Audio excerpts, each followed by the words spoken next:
Yesterday, we spoke with former National Security Advisor for President Carter, Dr. Zbigniew Brzezinski, about the challenges a new administration faces in putting together a national security team. We'll do that on the other end. We begin by asking about the potential threats and opportunities in Donald Trump's outreach to Russia. Graham, listen. The threats are obvious. They could produce a great deal of misconceptions on both sides, and then disappointment and resentment. So one has to be very deliberate and cautious. But generally speaking, it's a desirable thing to do.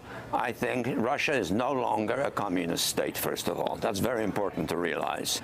It hasn't yet defined itself, however, effectively as a democracy. It is still uncertain. It has a lot of resentments, including against us.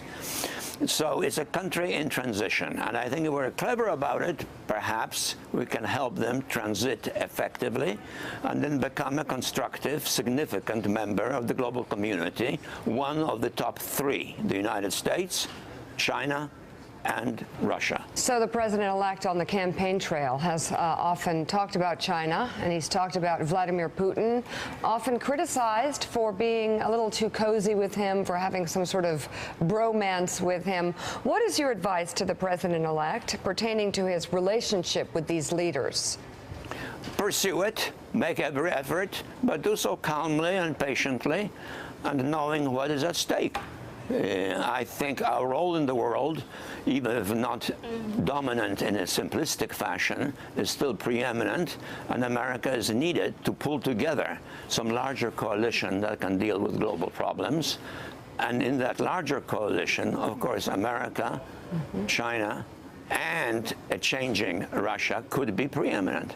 So talk about what the president-elect is going through right now, the process of selecting leaders to head up cabinet agencies around him. You've obviously seen this up close and personal many times. How important are his first appointments, his first 3 or 4 appointments, to set the tone for the administration? Well, I think you've put your finger on it. Setting the tone is very important. And without naming names, because I won't, there is some ambivalence about some choices, particularly in terms of their very recent international conduct, which raises question as to the extent to which they're really familiar with the name of the game. But by and large, every would-be president has to go through both a genuine investigation of possible candidates and a kind of de facto deceptive effort to convey the impression that he's considering many other people, even when he has no intention to consider them.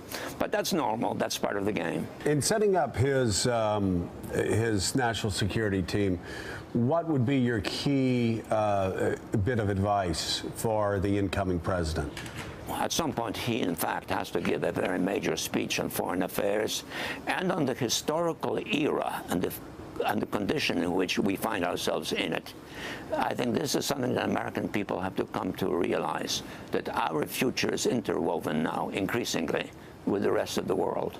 What are some of the biggest concerns that you have for the next 4 years for the president-elect and his inbox on the international scene? What would you put at the top of that list that he's going to need to be concerned about? I would be concerned about how America conducts itself.